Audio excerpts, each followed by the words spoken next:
pour être éco-friendly, et moins Covid-friendly, pardon. Merci. Alors Malik, on a échangé par téléphone il y a une petite semaine, et je t'ai challengé, je t'ai demandé en une minute de nous pitcher en quoi Geladal est différent. En quoi Geladal est différent? Il y a plusieurs choses qui font qu'on est différent. La première, c'est que effectivement, on est une chaîne de restauration rapide. On dirait, voilà, on en voit partout. Mais ce qu'on a fait, c'est on a été pionnier dans ce qu'on a fait, c'est-à-dire le fait de réunir les best-sellers des plus grandes enseignes de restauration rapide en un même lieu. Avec Big Mac chez vous, c'est quoi le best-seller? Ouais, il y a le Big. Le Big, on dit pas Big Mac, sinon on risque d'avoir des problèmes. Non, mais voilà, on va retrouver des produits similaires à ceux de Quick par exemple. Voilà. Donc on est les premiers à avoir fait ça en version halal. Voilà, au départ, on ne cache pas, on visait une certaine niche qui était un petit peu frustrée de ne pas pouvoir manger des produits à protéines dans ces restaurants-là. Ouais, c'était souvent des fish and chips ou autre. Exactement. Et aussi avec une stratégie de prix très agressive. Donc voilà.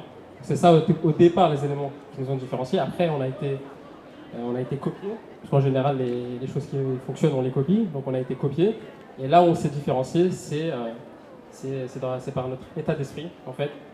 Et en fait, on porte très très très bien notre nom. On a souvent, quand on a commencé à se développer, on nous a souvent dit il faut que vous changez le nom. Geladal, ça passera pas. C'est bien pour un restaurant de quartier, mais ça ne peut pas devenir une chaîne nationale. Et là où on s'est dit non, on s'appelle Geladal, on est fiers de l'être, et on va l'imposer. Combien de Geladal en France aujourd'hui?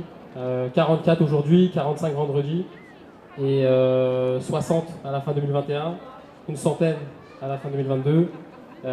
Premier restaurant à l'international au mois prochain. Donc voilà.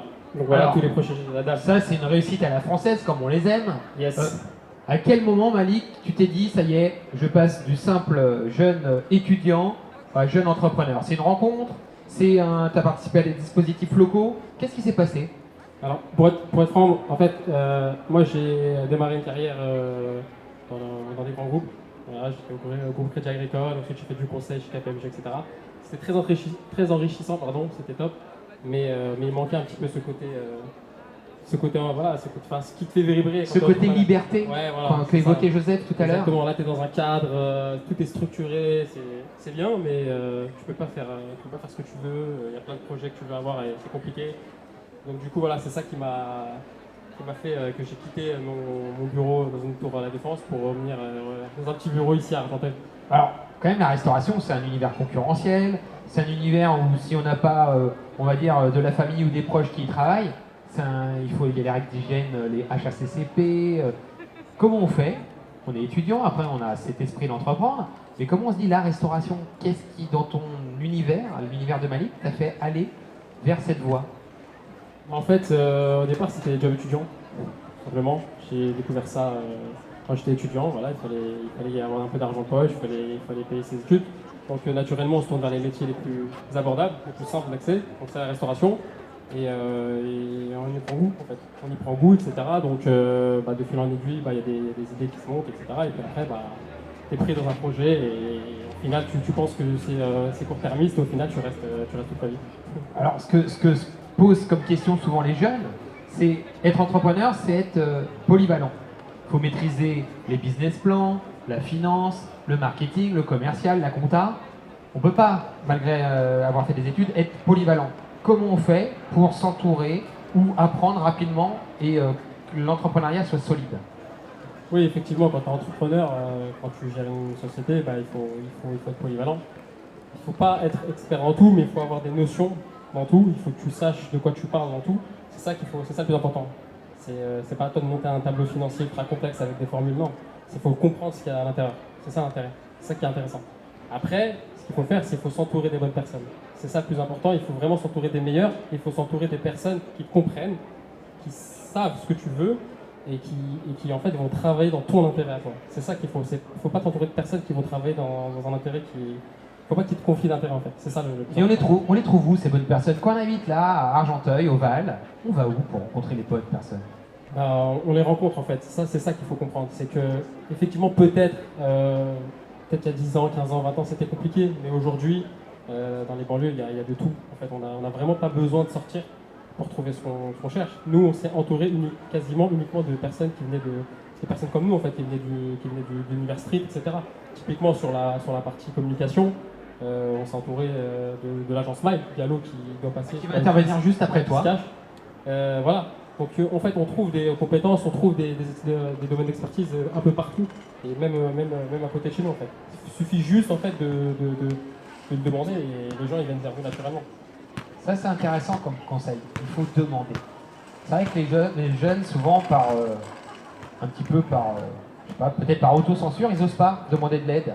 Et donc, toi, faut pas, tu leur préconises de demander conseil auprès d'aînés, d'experts ou de personnes qui ont des compétences. Oui, bien sûr, parce qu'une des qualités essentielles, c'est l'humilité. C'est effectivement, on peut être à la tête de telle ou telle chose, mais il faut toujours rester humble, il faut toujours savoir se poser les bonnes questions, se repositionner, etc. Parce que, en fait, on a toujours des défis devant soi, on a toujours des difficultés, et il faut avoir cette humilité pour se dire, bon, là, ici, j'ai des limites, qu'est-ce que je peux faire, vers qui je peux me tourner, etc. Donc, il ne faut pas hésiter, en fait. Et même, à la limite, le meilleur entrepreneur, c'est celui qui sait, en fait, qui sait faire ça, qui sait s'entourer, qui sait dire aux gens, tiens, j'ai besoin de toi sur tel sujet, il faut que tu m'aides. C'est ça le meilleur entrepreneur en soi. Il y a un adage africain qui dit qu'un seul doigt ne peut pas ramasser des cailloux. Donc là, le conseil que tu préconises, c'est l'entreprise, c'est un jeu collectif. Oui, effectivement. On a besoin d'un leader, voilà, quelqu'un qui a la vision, qui sait où il veut emmener son projet. Donc ça, c'est essentiel dans chaque projet entrepreneurial. Il y a quelqu'un qui a tout dans sa tête et parfois même, il a même du mal à communiquer aux autres. Le meilleur, c'est celui qui arrive à communiquer aux autres, mais souvent, voilà, il y a quelque chose en tête qui est difficilement communicable. Mais après, derrière, c'est vraiment le fait de se structurer, c'est le plus important. Donc la pédagogie. Ouais, la pédagogie, ça passe par la pédagogie. En tout cas, ça sera le mot de la fin. Merci Malik. On va appeler quelqu'un qui est très pédagogue, qui apporte son expertise Au travers de son agence Smile Conseil.